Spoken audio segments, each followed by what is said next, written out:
Hello everyone, welcome to our channel crack the exam. तो हम continue करेंगे अपना नेक्स्ट लेक्चर जो है आज हमारा टाइप्स ऑफ इकोनॉमी पे। तो प्लीज चैनल को लाइक, सब्सक्राइब और शेयर कर दीजिएगा। अगर कोई भी डाउट है तो कमेंट सेक्शन में डाल दीजिएगा। तो हम नेक्स्ट टॉपिक आज हमारा है टाइप्स ऑफ इकोनॉमी। तो इसमें हम पढ़ेंगे कि इकोनॉमी की कितनी टाइप्स है। तो 3 टाइप है इकोनॉमी की, तो वन बाय वन आज हम पढ़ेंगे।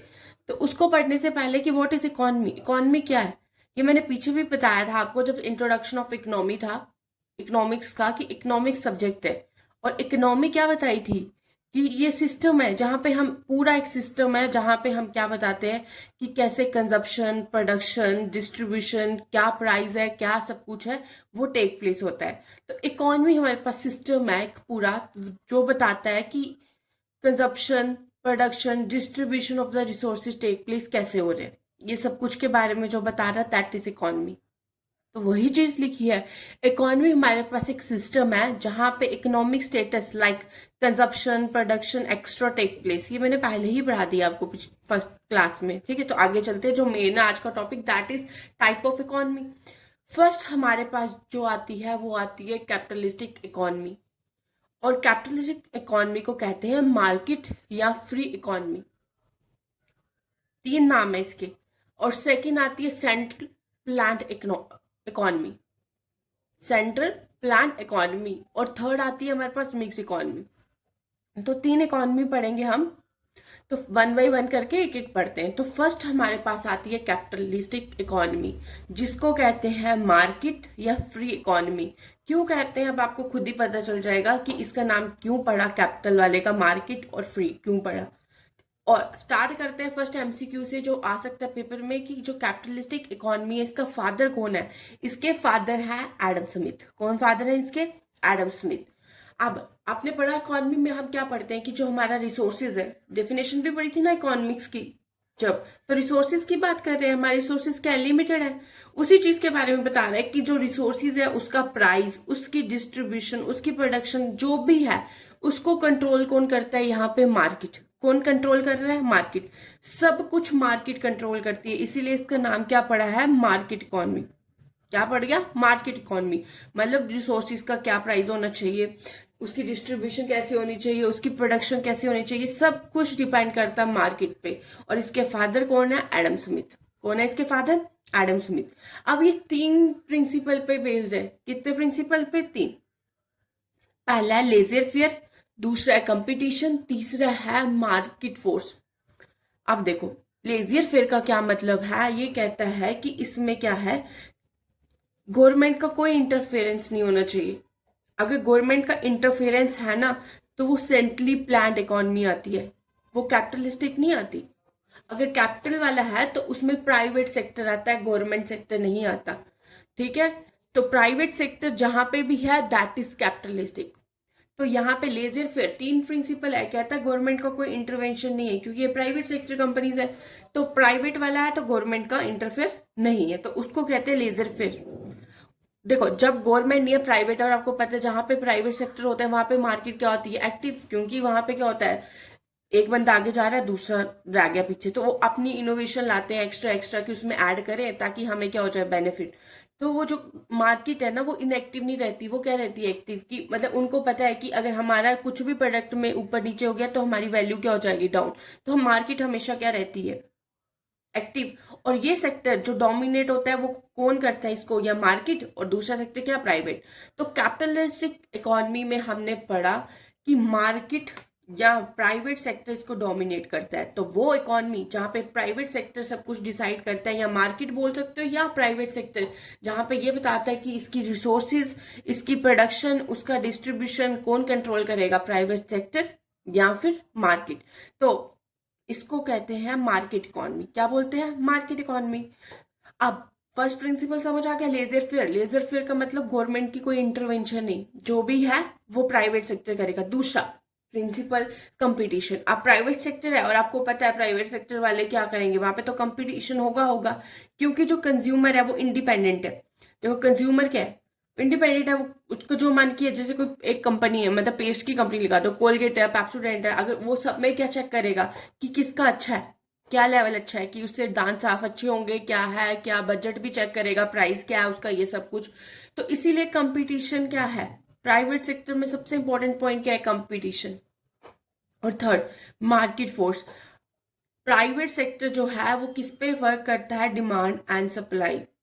डिमांड एंड सप्लाई, जितनी ज्यादा डिमांड होगी उतनी क्या होगी, सप्लाई। तो डिमांड और सप्लाई है, तो आपको पता है, ये हमने पढ़ा है कि डिमांड और सप्लाई क्या है, प्राइस से बताता है कि अगर डिमांड ज्यादा है तो प्राइस क्या होना चाहिए, कम, तभी डिमांड ज्यादा है। तो वही चीज है, ये क्या बता रहा है, प्राइस मैकेनिज्म। तो तीन चीजें आपने पढ़ी कैपिटलिस्टिक इकोनॉमी में कि तीन प्रिंसिपल है, लेजर फेयर होना चाहिए, गवर्नमेंट की कोई इंटरफेरेंस नहीं होनी चाहिए, सब कुछ प्राइवेट सेक्टर या मार्केट सेक्टर डोमिनेट करे, कंपटीशन होना चाहिए, और थर्ड मार्केट फोर्स। और जो है सब कुछ क्या, मार्केट फोर्स। मार्केट फोर्स कैसे काम करती है मार्केट में, डिमांड और सप्लाई से। अगर जहाँ पे डिमांड और सप्लाई है तो वहां पे क्या होता है, प्राइस मैकेनिज्म। तभी तो वो अपना प्राइस क्या, जिसका डिमांड ज्यादा उसका प्राइस क्या कर देंगे, वो ज्यादा कर देंगे, क्योंकि उनको पता है कि मार्केट में क्या हो गया, इसकी डिमांड ज्यादा। आपने देखा ना, जैसे सर्दियां शुरू होती हैं तो हीटर वगैरह के रेट क्या हो जाते हैं, ज्यादा। तो ये प्राइस मैकेनिज्म है, उस पर डिपेंड करता है कि मार्केट फोर्स की, मार्केट की डिमांड क्या होगी है ज्यादा सर्दियों में उस चीज की। तो ये चीज पढ़ा। तो कैपिटलिस्टिक का फादर एडम स्मिथ, और यहाँ पे जो भी है वो कौन कंट्रोल करती है, प्राइवेट सेक्टर या मार्केट सेक्टर, मार्केट, ठीक है। अब इसके फीचर्स पढ़ते हैं। अब देखो, मेन जो मोटिव है हमारा कैपिटलिस्टिक इकोनॉमी का, वो है प्रॉफिट मैक्सिमाइजेशन। जो भी प्राइवेट सेक्टर है उनका काम ही क्या है, प्रॉफिट। इंपॉर्टेंट पॉइंट है कि जो मेन मोटिव है कैपिटलिस्टिक इकोनॉमी का, वो क्या होता है, प्रॉफिट को मैक्सिमाइज करना, प्रॉफिट याद रखना, ठीक है। अब इसके फीचर पढ़े। फीचर में कुछ नहीं, सेम वही है जो पहले पढ़ा ना इंट्रोडक्शन में, वही आएगा, सब कुछ सेम है। एक बार समझ लिया तो बाकी आसानी से हो जाएगा। अब देखो, जो भी प्रॉपर्टी कुछ भी है वो सब कुछ किसके पास है, प्राइवेट ओनरशिप। तो सब कुछ किसके पास है, प्राइवेट ओनरशिप। अब देखो, सेकंड पॉइंट है freedom of enterprise and choice. उसके पास फ्रीडम है। देख, अगर गवर्नमेंट सेक्टर हो ना तो क्या होता है कि ये नहीं बनाना, वो नहीं बनाना, लेकिन जो प्राइवेट सेक्टर है उनके पास फ्रीडम होता है, उनका जो मन करे वो बना सकता है, लेकिन हार्मफुल प्रोडक्ट को छोड़ के। तीसरा, प्रॉफिट मोटिव। वो काम किस लिए करते हैं, मैंने ऊपर बताया मेन मोटिव क्या है इनका, प्रॉफिट। और यहाँ पे कंपटीशन कैसा है, फ्री, क्योंकि बहुत प्राइवेट सेक्टर है, प्रॉफिट में सबको प्रॉफिट करना है, सब अच्छे से अच्छा प्रोडक्ट ला रहे हैं, प्राइस को मिनिमाइज कर रहे हैं ताकि लोग उसको ज्यादा यूज करें। फिफ्थ, अभी हमने पढ़ा प्राइस मैकेनिज्म पे चलता है क्योंकि मार्केट फोर्स है जहाँ पे डिमांड और सप्लाई है। सिक्स, जो गवर्नमेंट का रोल है बहुत कम है, थोड़ा है, थोड़ा क्या है कि वो उनको रोक के रखती है प्राइवेट सेक्टर को कि वो कंपनीज हार्मफुल प्रोडक्ट ना बनाए, वरना अगर गवर्नमेंट का थोड़ा भी रोल ना रहा तो वो तो अपनी मनमर्जी करती रहे। और सेवंथ फीचर हमारे पास क्या है, इनइक्वालिटी ऑफ इनकम। अब देखो, अब आप अंबानी की एग्जांपल लगा लो, ये प्राइवेट सेक्टर कंपनीज में ही है ना। तो इससे क्या होता है कि जो लोग अमीर है ना, प्राइवेट सेक्टर आने से वो अमीर हो गए, जो गरीब है वो गरीबी रह चुके हैं। तो इससे क्या हो रहा है, इनइक्वालिटी ऑफ इनकम हो रही है। इसकी एग्जांपल है हमारे पास कौन सी कंट्री, सिंगापुर, अमेरिका और फ्रांस। सिंगापुर, अमेरिका और फ्रांस। तो हमने क्या फीचर पढ़े, पहले तो इसका फादर एडम स्मिथ। सब कुछ कौन कंट्रोल कर रहा है, हमारा मार्केट या प्राइवेट सेक्टर, लेजियर फेयर पे चलता है, कंपटीशन पे चलता है, और मार्केट फोर्स पे। तो ये सब कुछ हमने इसी में वही चीज पढ़ी। अब मैरिट्स में भी सेम वही चीज है और कुछ भी नहीं है, सेम जो फीचर है वही क्या है इसके, मैरिट में आते हैं, ठीक है। अब देखो, ये कहता है कि ऑटोमेटिक वर्क करता है, गवर्नमेंट की कोई इंटरवेंशन नहीं है, तो खुद ब खुद क्या हो जाता है काम। और यहाँ पे प्राइवेट सेक्टर जो है वो क्या करते हैं, रिसोर्सेज का एक प्रॉपर यूज करते हैं ताकि उनको क्या हो जाए, प्रॉफिट मैक्सिमाइजेशन हो जाए। और वो इनिशिएटिव फॉर हार्ड वर्क, वो क्या करते हैं प्राइवेट सेक्टर, वो कहते हैं, कंपनीज भी क्या कहती हैं कि जितना अच्छा काम करोगे हम आपको क्या देंगे, इनिशिएटिव देंगे। और यहाँ पे क्या, इकोनॉमिक प्रोग्रेस, प्रॉफिट हो रहा है ना, प्रॉफिट तभी होगा क्या होगी, इकोनॉमिक की प्रोग्रेस होगी। फिर क्या है, कंज्यूमर सवर्जिनिटी, वो कहता है कंज्यूमर हमारे पास क्या है, इंडिपेंडेंट, वो सोच सकता है, जो उसका मन है वो करेगा। फिर अगला पॉइंट हमारे पास आता है higher rate of capital formation. अगर प्रॉफिट ज्यादा होगा तो हमारी जो कैपिटल फॉर्मेशन होगी उसका रेट भी क्या हो जाएगा, ज्यादा। अब प्राइवेट सेक्टर आ रहा है तो डेवलपमेंट हो जाएगी किसकी, न्यू टेक्नोलॉजी की। इसको एक बार रीड कर लेना, मेन मेन लाइन जो थी मैंने पहले ही बता दी। अब डीमेरिट क्या है, वही आपने बोला ना कि जो हमारे पास इनकम इनक्वालिटी, वो उसका डीमेरिट है कि जो अमीर लोग हैं वो अमीर ही रह गए और जो गरीब है वो गरीब। और यहाँ पे क्या है, वेस्टेज ऑफ रिसोर्सेज ज्यादा है, क्योंकि देखो अगर गवर्नमेंट का रोल नहीं है तो प्राइवेट सेक्टर जो चाहे वो कर सकती है। क्लास स्ट्रगल, वही क्लास जो लो क्लास है उनको स्ट्रगल करना पड़ता है। यहाँ पे जो बिजनेस साइकिल है वो हार्मफुल प्रोडक्ट करते हैं, देखो वो अपने फायदे के लिए करते हैं, कुछ भी हार्मफुल प्रोडक्ट को वो बना सकते हैं। तो क्योंकि उनके पास जो गवर्नमेंट का कंट्रोल है वो लिमिटेड है, इसीलिए वो हार्मफुल प्रोडक्ट ज्यादा बना सकते हैं। फिर लास्ट हमारा डीमेरिट आता है कि production of non essential goods, जो हमें गुड चाहिए भी नहीं हो उनकी भी प्रोडक्शन कर सकता है, प्राइवेट सेक्टर कुछ भी कर सकता है, तो इसके डीमेरिट्स हैं। तो बस आपने इतना याद रखना, जो प्राइवेट सेक्टर वाला है इसका नाम है कैपिटलिस्टिक, फादर कौन है, एडम स्मिथ। और देखो ये सब कुछ फ्री है तो इसको फ्री इकोनॉमी भी बोलते हैं, यहाँ पे मार्केट सब डिसाइड करती है क्या है, तो इसका नाम क्या पड़ गया, मार्केट इकोनॉमी। बस इतना याद रखो, एग्जाम्पल याद रखो, सिंगापुर, अमेरिका और फ्रांस। आगे चलते हैं, जो हमारी सेकेंड इकोनॉमी है that is socialist. Socialist economy का दूसरा नाम सेंट्रली प्लान्ड इकोनॉमी, या इसको सोशल वेलफेयर बोल सकते हो, प्लान्ड इकोनॉमी बोल सकते हो, कमांड इकोनॉमी बोल सकते हो, स्टेट बेस्ड इकोनॉमी बोल सकते हो, ये सब कुछ इसके नाम है। एक बार इसको अच्छे से रीड कर लेना। Socialist, centrally planned, social welfare, planned, command economy, state based economy. अब ये इकोनॉमी किसका रिजल्ट है, रशियन रिवॉल्ट का। एमसीक्यू आ सकता है कि जो सोशलिस्ट इकोनॉमी है ये किसका रिजल्ट है, रशियन रिवॉल्ट का। और इसके फादर कौन है, कार्ल मार्क्स। उसके फादर कौन थे, एडम स्मिथ। और उसका मेन मोटिव क्या था, प्रॉफिट मैक्सिमाइजेशन। और इसका क्या काम है, सोशल वेलफेयर। तो यहाँ पे जो भी प्राइस, रिसोर्सेज का डिस्ट्रीब्यूशन है, प्राइस है, ये सब कुछ कौन डिसाइड करता है, यहाँ पे गवर्नमेंट। यहाँ पे कौन डिसाइड करेगी, गवर्नमेंट, मतलब पब्लिक सेक्टर। याद रखना कौन डिसाइड करेगी, पब्लिक। वहां पे किसने डिसाइड किया था, प्राइवेट या मार्केट ने। और यहाँ पे कौन कर रही है, पब्लिक।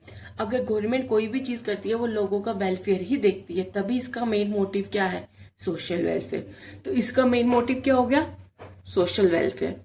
आगे चले फैक्टर्स, जो हमने वहां पढ़े सेम वही है, बट वहां पे प्राइवेट सेक्टर है, यहाँ पे क्या है, गवर्नमेंट सेक्टर। जो भी फैक्टर ऑफ प्रोडक्शन है उसको डोमिनेट कौन सेक्टर करता है, गवर्नमेंट या पब्लिक सेक्टर, वही लिखा है। और यहाँ पे सबसे इंपॉर्टेंट पार्ट क्या है इसका, सेंट्रल प्लान। ये प्लानिंग से चलती है इकोनॉमी, ऐसे नहीं। अब गवर्नमेंट है, कोई भी चीज उसने बनानी है वो पहले क्या तैयार करती है, प्लानिंग। तभी इसका नाम क्या पड़ गया, सेंट्रल प्लान। और लोगों के बारे में सोचती है, सोशलिस्ट या सोशल वेलफेयर प्लान। और ये state based economy.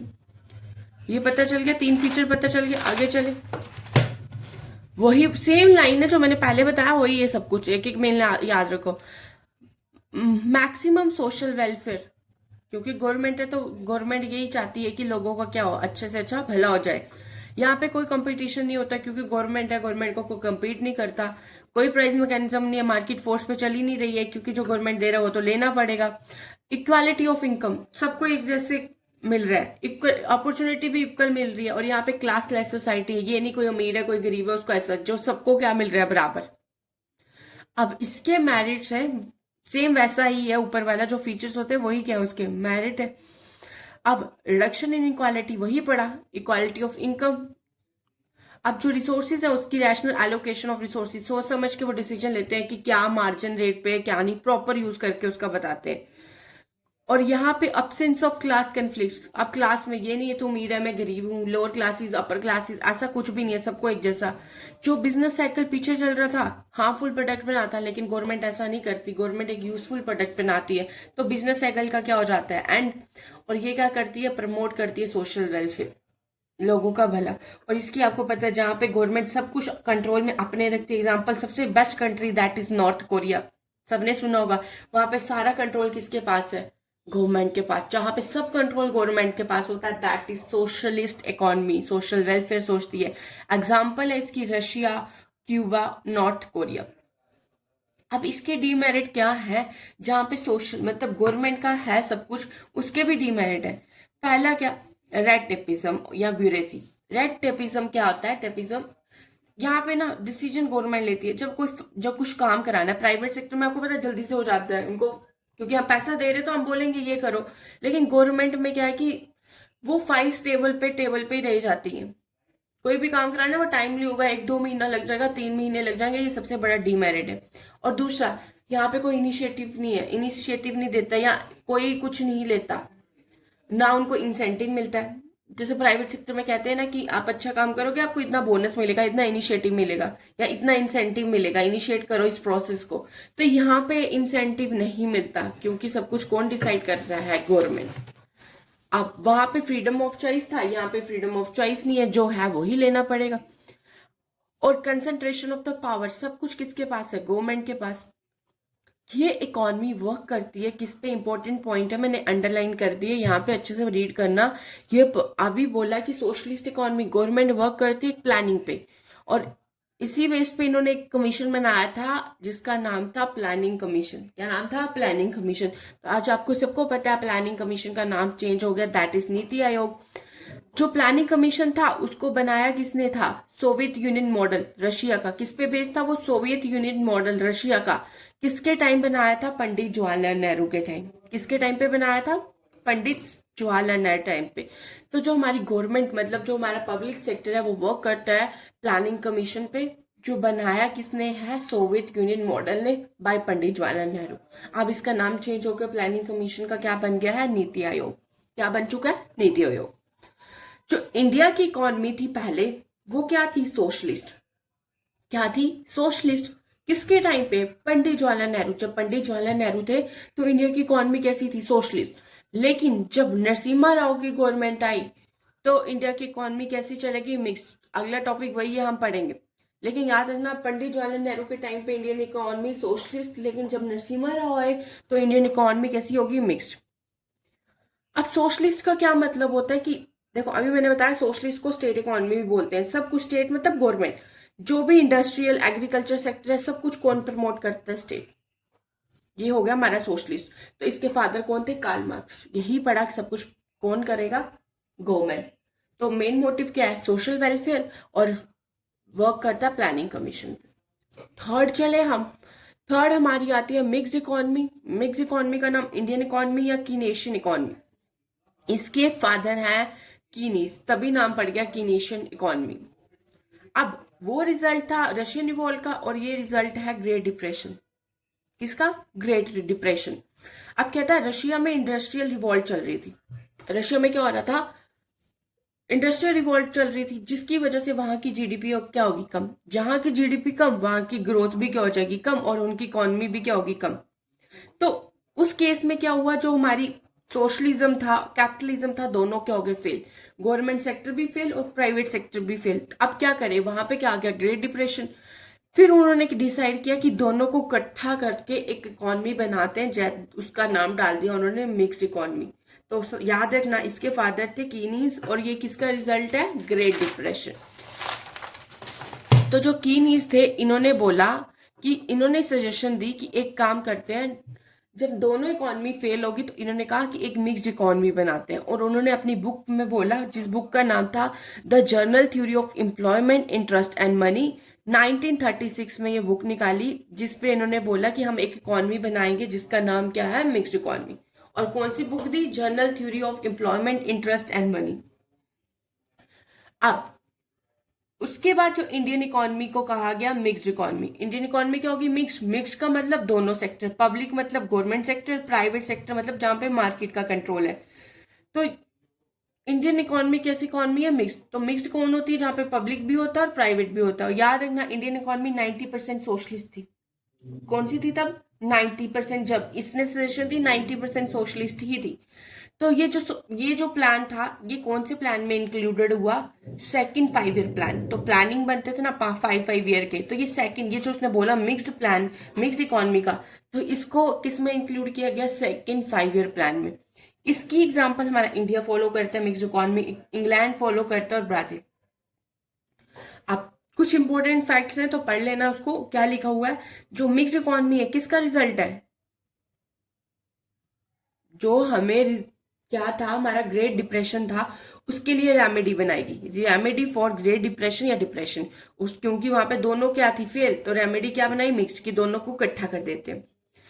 In 21st century neither country is pure socialism nor capitalism. आज के डेट में ना कोई कंट्री पूरी तरह से सोशलिज्म को फॉलो करती है, ना कैपिटलिज्म को। आज की डेट में सबकी इकोनॉमी कैसी है? मिक्स्ड। इंडियन इकोनॉमी को क्या बोलते हैं? मिक्स्ड। इंडियन इकोनॉमी को क्या बोला जाता है? Mixed economy. ओपन भी बोलते हैं, ग्लोबल इकोनॉमी भी बोलते हैं, डेवलपिंग इकोनॉमी भी बोलते हैं। मिक्स्ड क्यों? दोनों को मानता है। ओपन कहाँ पे? इंडिया। ओपन का मतलब आगे मैंने लिखा है ग्लोबल मतलब बाहर से, ग्लोबलाइजेशन हो चुकी है कि बाहर की कंट्रीज में जो है फैक्ट्रीज आती हैं, यहाँ लगाते हैं बाहर के लोग, हमारे वहाँ लगा रहे हैं, तो मतलब इम्पोर्ट एक्सपोर्ट हो रहा है। तो डेवलपिंग, और इंडिया की इकोनॉमी आपको पता है यार डेवलप हो रही है।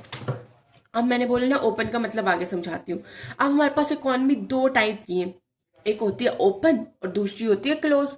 आप ओपन इकोनॉमी, वो वर्डिंग आप पढ़ लेना, मैं समझा देती हूँ। ओपन इकोनॉमी वो चीज होती है जहां पे ना आप क्या अपनी इकोनॉमी को ओपन कर देते हो, मतलब इंपोर्ट भी कर सकता है वहां पे बंदा, एक्सपोर्ट भी कर सकता है। अगर ऐसी कंडीशन है तो ऐसी इकोनॉमी को क्या कहते हैं, ओपन। जब वहां पे सब कुछ इंपोर्ट भी हो रहा है, एक्सपोर्ट भी हो रहा है, बाहर की कंपनीज आ रही हैं जा रही हैं, तो जो क्वालिटी प्रोडक्ट हो जाता है वो कैसा होता है, स्टैंडर्ड। और बाहर से जो चीज आती है आपको पता है दैट इज ग्लोबलाइजेशन, मतलब आप जा रहे हो आ रहे हो, और कंपनीज आने से क्या मिलती है, एम्प्लॉयमेंट। लेकिन डीमेरिट क्या है कि जो हमारी डोमेस्टिक कंपनीज है उन पे नेगेटिव इफेक्ट पड़ता है, क्योंकि बाहर से इंटरनेशनल कंपनीज आ जाती हैं, तो डोमेस्टिक कंपनी को क्या पड़ जाता है, फर्क पड़ जाता है। तो ओपन इकोनॉमी क्या है, जहाँ पे सारी एक्टिविटीज इंपोर्ट एक्सपोर्ट हो सकती है उसको कहते हैं ओपन। जहाँ पे ये सब कुछ होता ही नहीं है दैट इज क्लोज्ड। वहां पे कोई स्टैंडर्ड क्वालिटी नहीं मिलती, जो है वही करना पड़ेगा। एग्जाम्पल है इसकी नॉर्थ अमेरिका। क्या एग्जाम्पल है, north America. Most important point, सारी कंट्रीज ओपन इकोनॉमी को फॉलो करती है, वहां पे इंपोर्ट एक्सपोर्ट किया जाता है, एक को छोड़ के, that is north America. North America जो है वो क्लोज इकोनॉमी को करती है, ना पे एक्सपोर्ट और इंपोर्ट नहीं होता। समझ आ गई। अब 1991 में हमारा एक इकोनॉमिक रिफॉर्म आया था, एलपीजी, लिबराइजेशन प्राइवेटाइजेशन ग्लोबलाइजेशन, जो दिया था हमारा नरसिम्हा राव की कमेटी ने। ठीक है, तो उनके टाइम जब इसके बाद क्या हुआ, उससे पहले का बात आ रहा है। 1991 से पहले इंडिया की इकोनॉमी भी कैसी थी, क्लोज। ना इंपोर्ट था ना एक्सपोर्ट। इंपोर्ट एक्सपोर्ट से क्या होता है खुद ही बताओ। उसने कहा लिबराइजेशन, एल का मतलब होता है लिबर, कोई भी कंट्री कोई भी कंपनी आ सकती है, उसको फ्रीडम है। प्राइवेटाइजेशन, उसने सेक्टर्स क्या कर दिए, प्राइवेट। और ग्लोबलाइजेशन की आप इंपोर्ट एक्सपोर्ट कर सकते हो। तो उससे पहले नहीं था, जहां पे इंपोर्ट एक्सपोर्ट नहीं होता तो इकोनॉमी कैसी होगी, क्लोज। लेकिन जब एलपीजी रिफॉर्म लाया आफ्टर 91 के बाद, तो इंडियन इकोनॉमी कैसी होगी, ओपन। यहाँ पे लिबरल भी है, फ्रीडम भी है, प्राइवेटाइजेशन भी है और ग्लोबलाइजेशन भी है। तो क्या इंपोर्ट एक्सपोर्ट कर सकते हो। तो याद रखना 1991 से पहले क्लोज इकोनॉमी को फॉलो करता था इंडिया, और 1991 के बाद कैसी इकोनॉमी होगी, ओपन। अब इंडिया इंडिपेंडेंस हो गया, 1947 में इंडिया अडॉप्ट कर लेती है मिक्स्ड इकोनॉमी। क्या कर लेती है, मिक्स्ड इकोनॉमी। तो उसका इंक्लाइन किसकी तरफ था, सोशलिस्ट, मतलब ज्यादा झुकाव किसकी था, 90% सोशलिस्ट था, सिर्फ 10% किसकी तरफ था, कैपिटलिस्ट। लेकिन जब एलपीजी रिफॉर्म आया तब भी इंडिया ने क्या किया, मिक्स्ड इकोनॉमी को फॉलो कर लिया। क्या किया, मिक्स इकोनॉमी, तब भी मिक्स इकोनॉमी थी, लेकिन उन्होंने कहा हमारा झुकाव अब सोशलिस्ट की तरफ नहीं, कैपिटलिस्ट की तरफ होगा, मतलब प्राइवेट सेक्टर की तरफ होगा। तो आज की डेट में इंडियन इकोनॉमी कैसी है, मिक्स, लेकिन झुकाव किसकी तरफ है, प्राइवेट सेक्टर। समझ आ गया। तो हमने ये तीन चीजें पढ़ी। क्या पहला पढ़ा हमने, कैपिटलिस्टिक, जहां पे सब कुछ, उसके फादर कौन थे हमारे पास, एडम स्मिथ, जहां पे सब कुछ रिसोर्सेज का प्राइस डिस्ट्रीब्यूशन प्रोडक्शन कौन डिसाइड करता है, मार्केट या फिर प्राइवेट सेक्टर। तो प्राइस मैकेनिज्म पे चलती है, इंपॉर्टेंट पॉइंट ये था। फिर उसके बाद हम आते हैं सेकेंड पॉइंट पे, हमारा था सोशल वेलफेयर। पहले वाले का मोटिव क्या था, प्रॉफिट मैक्सिमाइजेशन, और दूसरा सोशलिस्ट वाले का क्या था, सोशल वेलफेयर। और इसके फादर कौन थे, कार्ल मार्क्स। तो इन्होंने कहा कि जो भी करेगा गवर्नमेंट करेगा, एग्जाम्पल नॉर्थ कोरिया। और गवर्नमेंट सब कुछ करता है तो जो इंसेंटिव है वो एब्सेंट है, इनके पास लिमिटेड चॉइसेस है, ये सब कुछ उनके पास है। तो सोशल वेलफेयर ही उसका क्या है, मोटिव। तो ये किस पे वर्क करता है, प्लानिंग पे। तो प्लानिंग कमीशन बनाया गया सोवियत यूनियन मॉडल पे, पंडित जवाहरलाल नेहरू के द्वारा, जिसको आज की डेट में क्या कहते हैं, नीति आयोग। फिर हमारे पास लास्ट आती है mix economy. Mix economy remedy है किसके लिए, ग्रेट डिप्रेशन के लिए। यहाँ पे दोनों को मिक्स करके बनाया, प्राइवेट सेक्टर और पब्लिक सेक्टर को। कीनीस इसके फादर है, तभी इसको कीनेशियन वो बोला गया है। तो इंडिया भी मिक्स इकोनॉमी को फॉलो करता है, लेकिन एलपीजी रिफॉर्म से पहले 1991 के बाद इंडिया मिक्स इकोनॉमी था, लेकिन उसका झुकाव किसकी तरफ था, सोशलिस्ट। लेकिन जैसे एलपीजी रिफॉर्म आया उसके बाद इंडिया का झुकाव किसकी तरफ हो गया, कैपिटलिस्टिक।